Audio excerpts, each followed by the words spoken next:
Sabit yana 15-20 yillardan keyin beşimizga nimalar kelishi haqida bakmi qo'rqinchli tasavvurlarni o'ttirg'a qo'yadi. Uning 92 yillar atrofiga borganda beşimizga nimalar kelishi haqidagi qiyoslardan cho'chib ketdim. Uning deyishicha 2000 yillarga borganda Xitoylar Uyg'ur tilini iste'moldan qoldirish planini boshlaydi ekan. Buni birdinli vujudga chiqarmasimi qadam bosqichli holda qilishi mumkin ekan. Chunki bir tajovuzchi millatning oxirgi nishoni cho'qim yerliklarning naslini quritish bo'ladi ekan. U millatchi bo'libmi bir oz oshirib yetamdi nima deb o'ylab qoldim. Uning farazlariga ishinib bo'lmaydi. U mening shubhida ekanligimni darhol bayqab, hamma baxtsizlikmi dal mushuningda. Siz Xitoy hukumatini nima deb o'ylaysiz? Xitoyningmi bizningmi o'rtaq hukumatimiz deb o'ylaysiz? Shundoqmi? Siz bir o'qimishliq sifatida shundoq o'ylaysiz. Bunisi texim qo'rqinchliq. Ma'lum Xitoyning sababidan biror baxtsizlikka qolsangiz, ko'nglingizga kechadigan birinchi o'y nima? Tajovuzchi bo'lg'ashqa, mendek bir mustamlika millatga mushuni qilmay qolmaydi. Baxtsizlik degan dal bizning o'z davlatimizning bo'lmag'ini degan o'ymi? Yoki men buni tashkilga deyman, hukumat buni bir taraf qilib qo'ydi deb o'ylagan o'ymi? Dedi Sabit apandi va birdan javobimni kutib saqlab. Andin cho'qim keyingisi sizning o'ylaydiganingiz, cho'qim keyingisi. Xato demagandiman. Yuzlarim qizirib ketdi. Ammo yolg'ondan bilarma bo'lib olgandan ko'ra samimiylik bilan e'tirof qilishni loyiq ko'rib boshlashdim. Bir adibda mushundoq tub prinsipal masalaga qarata tunish xato bo'ldi demak, uning barliq ijodiy asarlarida bu xola-xolmas aks etadi deganlikdir. Bu ifoda bo'lsa munofiqlikning hujjati. Yozganlaringizdan tinib olamsiz? Yo'q. Deganlaringizdan tinib olg'ili bo'lsa-mu, yozganlaringiz po'latdek paketga aylanadi degan gap. Bu bir adib uchun deyildi xolla. Amdi har bir sharqiy Turkistonlik uchun bu nimadan derak berdi? Xitoyni og'zaki tillab qo'ysaqmi, umumiy jihatdan yanada dushman hisoblamaydiganligimizni ifodalaydi. Uni bir tajovuzchi hukumat, bir bosqinchi hukumat, dushman hukumat deb tanıydigan ang umumlashmadi. Demak, bizning ruhiy jihatdan o'z erkinligimizning zaruriyatini tanımaganligimiz demakdir. Hatto o'zimizning erkinlikka ehtiyoji bo'lgan qul ekanligimizni tanib yetmaganligimizdir. İnsan o'zi dushman deb tanımagan narsaga, dushman deb tanımagan kishiga qarshi turamdi. Nisbiy qarshilik bo'lishi mumkin desangizmi, uzluksiz qarshi turish, jon tikib qarshi turishi, yo men, yo sen shaklida qarshi turishi mumkinmi? Mumkin emas. Bularning ichida yoshiringan bir haqiqatning ufuqi ko'z oldimda suzilib kengayotdi. Men uning qo'lidagi mushtakni ixtiyorsiz yo'sinda silab turib, o'zini unutgan holda bir haqiqatni isbotlab berish uchun kuchinayotgan chekalariga qarab qolatdim. Haqiqatanmi, bizda bundoq ro'shan bir dushman qarashi shakllanmagan edi. Har nohaqchilikqa yo'liqqan chig'imizda bir ikki og'iz g'udirab Xitoyni tillab qo'ydigan bo'lsaqmi, bulardan mangu aslo shafqat kelmaydi. Ularning oxirgi maqsadi millatimizning naslini quritish degan tunish yo'q deyishga bo'ladi. Bundaq mücmel düşman qarshi bilan uning qarshi turg'ili bo'lmaydi asla. Qarshi turganlarni go'yo xato ish qilgandek tunuydigan ozg'un bir tuman ichida turadigan gap edi. Hatto qarshi turganlar o'zlarini o'z qilganlarining to'g'riligiga qat'iy ishonchi to'liq bo'lmag'achqa osonla irodasi bo'shab haqiqatga qaytish yuz beryotdi. Xitoylarning bizni yo'qotib etish plani yaqinqi kunlardan beri xiyoliga gap qolgan ish emas. Kommunistlar bu tuproqqa oyoq bosmasdilla Sovet taraf ta'minlagan ba'zi tajriba materiallari bilan milliy masalaga ogohlantirish, milliy siyosatdagi muhim nuqtalar haqida tajribalar bilan ta'minlagan. Şoňa ularda bir planning huli allaqachondan beri bor edi. 50-yillarda bo'lsa mazmunlari konkretlaşdi. Qadam bosqichlari belgilandi. Avval biz ancha diqqat qilmaydigan, kundalik hayotda darhol bilinmaydigan, aks etmaydigan yoki odatdagi fuqarolar sezolmaydigan sohalardan ishqa tegilgan bo'lishi kerak. Masalan, til. Tilimizning Turkiy oilada bo'lish alohidligi tadrijiy yo'qotilish uchun bir plan astirtin yo'lga qo'yilgandek qiladi.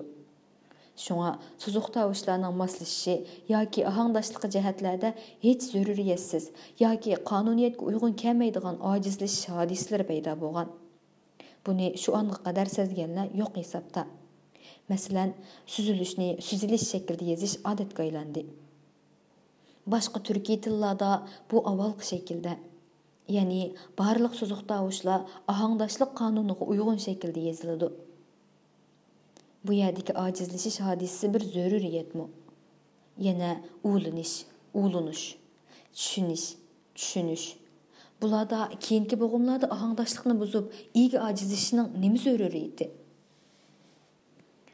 Siz shuningga diqqat qildingizmi yo'q? Dedi u menga savol beryotdi degandan ko'ra diqqatimni tortish uchun chaqiriq qilayotgan ahangda. Bizning dushman hukumimiz buzilib ketdi. Texmi aniqi kommunist istislasidan keyin cho'ng bo'lganlarning shundoq bo'ldi. Biz, texmi to'g'risi siz, nafratlanishga tegishli narsaga hurmat qilishga majbur qilinadigan bir muhitda yetishdingiz. Yoki o'zlarimiz ashundoq bir atmosfera yaratdik. Ondan ash atmosfera tarafidan kontrol qilindik. O'zimiz yaratgan klimatning asaratiga tushib qolib, ana shu kontrollik ichida o'zimizni cheklaydigan, o'zimizni zo'rlaydigan, bara tamoman ta'tir narsalarga ko'nikkan bir shaklga keldik. Masalan, ma'lum bir adibni misolga olaylik. U boshdan oxir milliy manfaatga xilop, tajovuzchilarga yaxshichaq maydonda madhiyalar yozgan bo'lsin. Uning yozganlari hatto milliy ahonat darajasiga yetgan bo'lsin. Buning xosiyatida u tajovuzchilarning e'tiborlashishiga erishib, yuksak martabalarga noil bo'lgan bo'lsin. Rostini ayting, bu odamdan nafratlanamsiz. Uning o'ttirda ma'lum bo'lgan barliq mahsuloti munofiqlikning kam ko'tisiz dalili bo'lsa-mu, nafratlanishga tegishli dushman deyishga tamoman yetishadigan sabablarimiz tursa-mu, uni dushman deya olmaysiz. Oshkorg'u deyolmaymiz, yoshirinmi bundoq bir ko'ngil moyilligimizning bo'lmayotganini alam ichida his qilamiz. Agar buni birasi og'izdan chiqarib qolsa, hammaylar qarshi chiqamiz. Bu dushmanni qabul qilmaslikqa nurg'un omillar sababchi bo'ladi. Muhimi u shaxsning xushfe'illigi, hech kimni ranjitib qo'ymaganligi, mehmondo'stligi va bizning bu mehmondo'stlikdan nasibador bo'lganligimiz yuzimizni qizartib turadi. Yurtdoshlik omili. Bu munosabat jihatdan sharafga haqdorlik tuyg'usi buningga rozi bo'lishni go'yo bak cho'ng ziyonga ketayotgandek his qildirib, aslo qabul qilmaydigan maydonda bo'lishimizga sabab bo'ladi.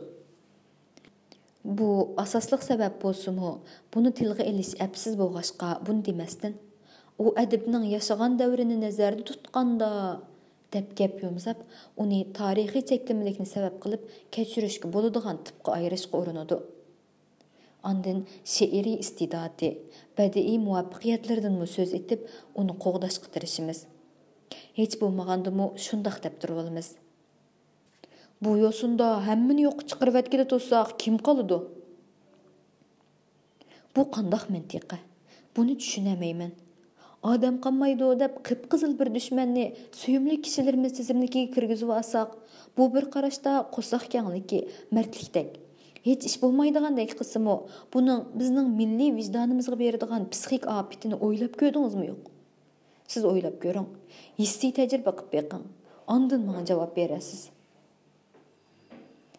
Mening bu haqda o'ylaganlarim shular bo'ldi.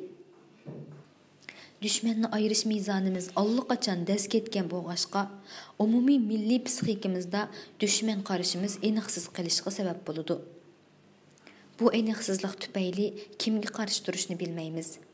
Chunki shunchavala mehnati bo'lgan birimi dushman bo'lmagan ekan, ixtiyorsiz gangrab qolamiz. Hatto Xitoyning dushman ekanligidan iborat aniq uqummi faqat ong qatlamimizda qetib qilib, yoshirin ongda aniqsizlik hokim bo'ladi. Hammani yo'qqa chiqarsak odam qolmaydi ekan degandek bundoq prinsipsiz milliy maydon bakmi kulkilik, bichorlik, hatto saronliq. Ma'lum bir sohada odam bo'lmay qilishdan ansirabla loyaqatsiz bir odamni shu sohaning vakili deb turib olsak, buning bundoq ziyonlari bo'lishi mumkin. Shu sohaga yangi qadam qo'yganlarga yumron vaqtida nachar ulgu sunilgan bo'ladi. Buning bilan o'lcham tuvalligishga keyingilarning sog'lomligi, takomilligi og'ir ta'sirga uchraydi. Yana biri milliy taqdirga ko'ngil bo'lguchi, intilguvchilarning qo'zg'alish ehtimolligi bo'lgan bir bo'sh qolgan sahani to'ldirish tirishchanligi o'rniga uningda qanoat, okiucha xotirjamlik tug'dirib, amaliyotda bu sohaning belgisiz bir vaqtgacha bo'sh qolishini ta'min etgan bo'lamiz. Endi milliy vijdonning nima bo'lishiga kelsak, buni tasavvur qilmoqmi tas. Tamoman vijdonsizlikqa yeshil chiroq yoqib bergan. Keyingilarga bunchalik ishlar vijdonsizlik, sharmandalik hisoblanmaydi jumu degan bishoratni bergan bo'lamiz. Va buning bilan milliy taqdirimiz xususida vijdonsizlik umumlashadi. Sabit apandining gaplarini bekor gap deyamaydim. Meningmi hurmatdan o'tib cho'qinishga berib yetadigan ulug' ulgilarim bor edi. Ularning o'rni qalbimning to'rida, beshimning ustida edi. Ammo ularning yozganlaridimi partiyaning shafqati, Xitoy armiyasining bizni ozod qilganligi, sotsializmning go'zalligi, millatlar ittifoqi degandek mazmunlarning birasi doimiy edi. Toki bugungacha bu menga bek normal, odatdagidek tuyulib kelyapti. Shu anda bo'lsa, bu qadar sharmandalikning qandoqlarcha normal tuyulib kelganini o'ylab tushunamay qoldim. Bula emas, yuzimni qizardi. Bu qadar munofiqona temalarmi bizning birsini munofiq deb baholashimizga yetmasa, munofiqlik biz uchun haqiqatan odatdagi ishqa, kundalik turmushdagi 3 vaqt tamoqdek bir holga kelgan bo'lishi rost edi. Bu albatta milliy vijdonning o'lganligi bo'lmay nima? Sabit apandi bu yerga shularni qo'shimcha qilgani yodimda. Xitoylarga yaloqchilikni obdan qilish natijasida taqdirlangan namunachilar, ko'ksiga gul taqilib, sharaflik ulga qilib tiklanganlarning milliy to'pimiz ichida hech qanday xijolat chekmasligi, masxarga, past ko'rishga uchramasligi, balki xush qarshi elinishi, havasga noil kimsalardek ko'rinishi milliy vijdonimizning bulg'anganligini emas, milliy vijdon degudek bir narsamizning muqomaganligini tushundirdi. Ammo men ashulardek chek-chegara ajratib, milliy kimlikning zaruriyati belgilangan prinsiplar bo'yicha muomala qila olmadim. Buning javobi haqiqatan qiyin. Nima uchun? Vijdonsizlikning xili ko'p turlari biz uchun odatdagi normal bir ishqa, hatto ma'lum fazilatga aylanishdek umumiy ma'naviy kalimat borligi kep bo'lgan. Amdi bu asosiy aqimga qarshi chiqish haqiqatan o'ynashadigan ish emas edi.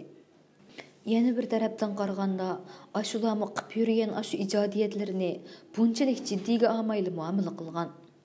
Munofiqlik darajasida tushunish emas, normal xato deb tushunishmi xiyoliga kelmasdan qilishgan. Bu tarafiga ishinaman.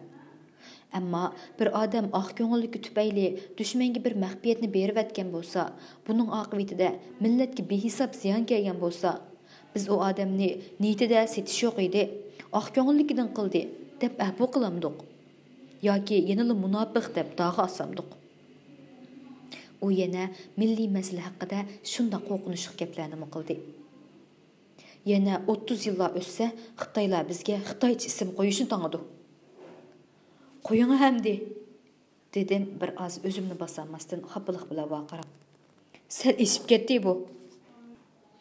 Eshibmi ketmadi. Faqat vaqt masalasi. Bir oz baldur yoki bir oz keyin. Buningga tarixdan o'rnak desangiz, ilgari shu tongda o'qigan Uyg'ur o'quvchilarga birinchi kundan bir Xitoycha ism qo'yiladi. Sinfda bu ism ishlatiladi. Bundan boshqa askarga tutilgan Uyg'urlarga mo Xitoycha ism qo'yiladi. Xitoylar bundaq silahlarni allaqachon qilib baqqan. Endi bugun siz ichki Mo'ng'ulni ko'ziting. Ularning buguni bizning atimiz demakdir. Ularda 1947-yili Abdunum rayon degan bu atalmış muxtariyat qurilgandan boshlab u yer milliy siyosatning sinoq maydoni bo'lib kelyotdi. Xitoycha ism masalasi ichki Mo'ng'ulda qapazdan chiqdi. Haqiqatan qo'rqinchli edi. Unim ichimga tushib ketdi. Nima deyishimni bilmay qoldim. Mana shundoq. Sabit apandi ba'zi mulohizalarni haqiqatan shundoq ichitib yetadigan qiladi-yu, ammo ko'rsatgan dalillari oldida qarshi bir nima deyishga amalsiz qoladingiz. Sabit apandi nimanidir esiga keltirgandek darhol so'z tonini o'zgartib oldirib so'rdi. Sayfiddinning uyida 50 yillardagi tunji mehmondorchiligimizda Uyg'ur tarixiga oid yangi besilgan va nazorat bo'lim darajaliklar ko'rishga bo'ladigan ichki material sifatida maxfiy taqtilgan bir kitobni ko'rib qoldim deganligim yodingizdadir. To'g'ri, shundoq degan va bu haqda ayrim so'zlashimiz degandingiz. 50 yillarning beshidala Xitoylarning siyosatining asosiy yo'nalishi belgilanib, muhim nuqtalar bekitib bo'lingan. Bular taxminimcha tarix va til haqida shundoq bekitilgan. Sharqiy Turkistonda azaldan Xitoylarning yashab kelganligini, Uyg'urlarning chetdan ko'chib kelgan ko'chmanlar ekanligini bekitish. Buni oldi bilan ichki qismda qo'rchoq amaldorlarga qabul qildirishdan boshlab tadrijiy ojiz xalqlarga qo'rqinch selish yo'li bilan qabul qildirish. Oxirida butkul Uyg'ur jamiyatini ko'ndirish. Bu faqat vaqt e'tibori bilan texi qapazdan chiqishga muvofiq kelimat yaratilmagan bir plan. Men buni o'ynashib demayapman. Ashu men gapini qilgan kitobda ko'rganlarimga asoslanib deyapman. Ko'zim tushgan qurlarda bizning ko'chman, Xitoylarning yerlik aholi ekanligi haqidagi mazmunlar bor edi. Endi bizni Jonghua oilasidagi bir millat, Turk oilasidagi emas, qilish uchun belgilangan bir prinsip. Bizni tadrijiy holda turkiy millatlar qatoridan chiqarish. Chunki bizning bu tavalligimiz o'chirilmay turib, Jonghua kimligini rostga aylantirg'ili bo'lmaydi. Buning yo'li tilimizning qoida qonunlarini belgilash huquqini changilg'i kirgizib olib, bu orqali tilimizdagi umumiy turkiy millatlarga o'rtaq bo'lgan qoida qonunlardan chetnatish. Xitoy markazining 1996-yili 7-nomerli hujjatining 8-moddasida Uyg'urlarni turk dunyosidan ayirib etish aniq tilga ilingan. Abdurdan. Shuni qistirib qo'yay. Keyin men amaldor bo'lgandan keyin bu kitobni tang darajaliklarning ichki yig'inlarida o'rganish qildirdi. Butun mazmunlarini yodlab darajada ho'y qildirvatdi desam bo'ladi. Rostini desam, bunisi meni masladek bir ruhiy holatga g'arq qilibdi. Ruhim shundoq bir zarbaga uchradiki, xili uzoq kunlargacha hoshimni yig'olmay qoldim. Mana shu kitobda ana shundoq saxta tarix sinoq tariqasida ichimizdagi Xitoylar bilan hamkorlashuvchilarga tarixiy bilim, marksizmlik to'g'ri tarix qarashi sifatida sunilgan edi. Saxta tarixmi dedik, buningmi ma'qul. Ammo shu tilga ilingan kitobda bu yurtni Xitoylarning Uyg'urlar ko'chman bo'lib kelib, Xitoylar yurtida panoh topganligini deyishi nimaga zarur bo'lib qolgandi? Xitoylar buningdan ikki xil psixik unumga erishidi. Biri milliy hislari bo'lmagan hayvondek, vijdonsiz Xitoylarni buningga ishontirib, ularning bizning oldimizda xuddi yana egisidek xo'jayinlik hissi bilan o'zini namoyon qilishini, ya'ni milliy g'urur hosil qilish nishoniga yetadi. Bizninkilarni ishontirish orqali bizninkilarning ruhida bir xil qarzdorlik hissi yaratish. Mangu bosh ko'tarishga jur'at qildirmaydigan bunda qarzdorlik tuyg'usi ular uchun nihoyat muhim. 50-yillar uchun buning ichki material sifatida faqat cho'ng g'olchilarga berilishining sababi ularni oldin mush ruh bilan yetishtirish, sadoqatman g'olchilarga aylantirish. Ichidan Xitoylarga qarshi turishning bir xil tuzkorlik bo'ladiganligi tuyg'usiga to'yindirish maqsad qilingan. Gerçi bugungacha bizning xalq xo'jayinlarni "Nerden kelding? Sen kim?" demasdan bo'ysundi. Taki Mo'ng'ul istislosidan beri tashqaridan kelganlarga bo'ysunish psixikimiz shakllandi. Ammo endi undaq bo'lavermaydi. Buni Xitoylarmi obdan bildi. Xitoylarning bu tayyorligi oldin ola bir tarixni hozirlab, ko'ndirish qadam bosqichini boshlash. Bizning yangi avlodimizning so'rishi ehtimol bo'lgan, "Sen nerden kelgan xo'jayin senga, men kelmadim. Sen keldingni tayyor qilib qo'yish uchun zarur bo'lgan." Bir oz sukutdan keyin u o'z-o'ziga devatgandek bir xil kayfiyatda qo'shib qo'ydi. Ba'zi xalqaroliq ommaviy tashkilotlarning e'lon qilgan materiallarida Sharqiy Turkistonda 1949-yildagi Xitoy nüfusi %2% deb e'tirof qilindi. Bizning bilishimizda bu 2% Xitoy nüfusi yerlashgan puxra Xitoylar bo'lmasdan hukumat amaldorlari, ma'muriy xodimlar, tajovuzchi askarlardan iborat edi. Endi har ko'ngilga shu savol kelmay qolmaydi. Dedi u bir xil masxirlik tovushda kulkiga o'xshab ketadigan deyish bilan. Agar bu zemin 2000 yildan beri sening bo'lsa, acaba taki shu kunlargacha nimishki sening yerlik aholang bo'lmadi? Yoki bizga ijara berib etib o'zing ketib turganmi?